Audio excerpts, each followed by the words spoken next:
사회적으로 핫한 이슈를 키워드로 알아보는 핫키워드 시간입니다. 정다윤 캐스터 안녕하세요. 네, 안녕하세요. 네, 오늘의 핫키워드 주제는 이 노래에 답이 들어있습니다.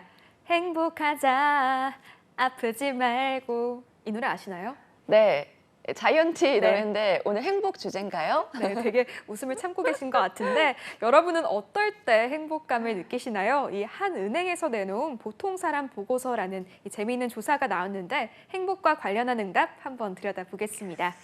네, 이 사람마다 행복감을 느끼는 순간도 기준도 다를 텐데 한국 사람들은 각자의 삶에 대해서 어떻게 생각하고 있었나요? 네, 삶의 질이란 삶에서 느끼는 행복감과 만족감을 총체적으로 의미하는데요. 여기에 대해 만족하느냐 이렇게 물었습니다. 그랬더니 삶에 대해 전반적으로 만족한다는 비율은 45%였고요. 이 좋음과 매우 좋음까지 합치면 나쁨의 경우보다 2배 이상 높았다고 합니다.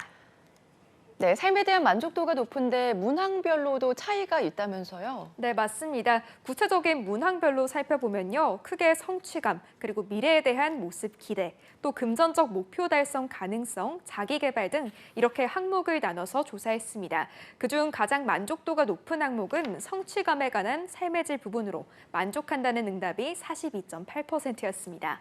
그 다음으로는 미래 모습에 대한 기대, 금전적 목표 달성 가능성 등이 있었습니다. 네, 그렇다면 만족도가 가장 낮은 항목은 무엇이었을까요?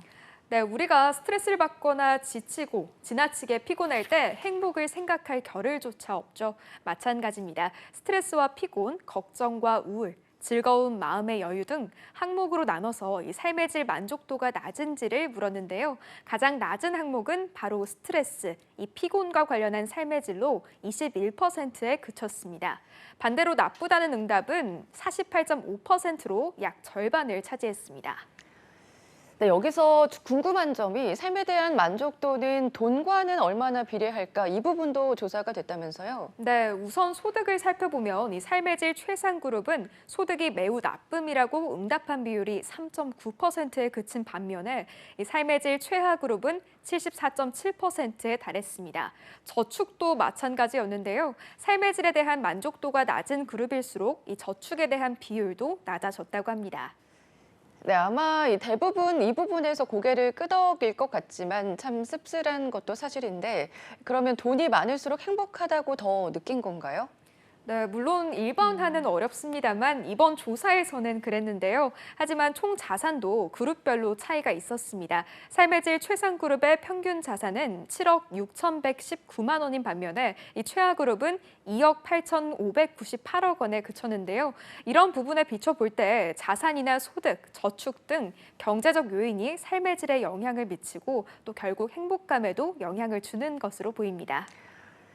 네, 많은 분이 허탈하다는 이야기를 할 듯도 싶은데 그런데 이만한 자산을 월급만으로 모으기는 현실적으로 어렵지 않나요?